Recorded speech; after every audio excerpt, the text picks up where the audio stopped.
స్థానిక ఎమ్మెల్యే మా అన్న మురళీమోహన్ గారు కోరారు.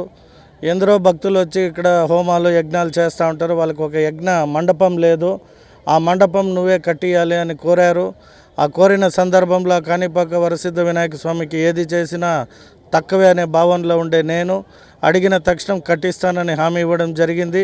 వారు ఎక్కడ స్థలము ఎప్పుడు అని చేపెడితే అదే రోజు పూజ చేసి ఆ వర్క్ను కూడా వాళ్ళకి అడిగినది చేసి పెట్టే బాధ్యత నేను తీసుకుంటానని ఆ రోజే తెలియజేయడం జరిగింది. అంటే ఎంత బడ్జెట్ ఎంత మీరు? దేవుడికి బడ్జెట్ క్యాలిక్యులేషన్ లేదు, ఆయన అడిగాడు నేను కట్టిస్తానన్నాం. అది ఎంతనా కానీ భక్తులకి ఇక్కడికి వినాయకుడికి భక్తులు వచ్చే వారికి ఏది సౌకర్యం ఎలా ఉంటే మంచిదో అలా చేసేయడానికి నేను ఎప్పుడు సిద్ధంగా ఉన్నాను. అంటే ఈరోజు వినాయక స్వామిని ఏమని కోరుకున్నారు?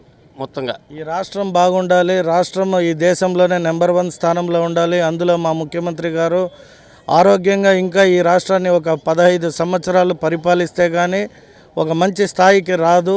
అది ఆ యోగము ఆ భాగ్యాన్ని మా ముఖ్యమంత్రికి కల్పించాలని ఆ వినాయకుడిని కోరుకోవడం జరిగింది.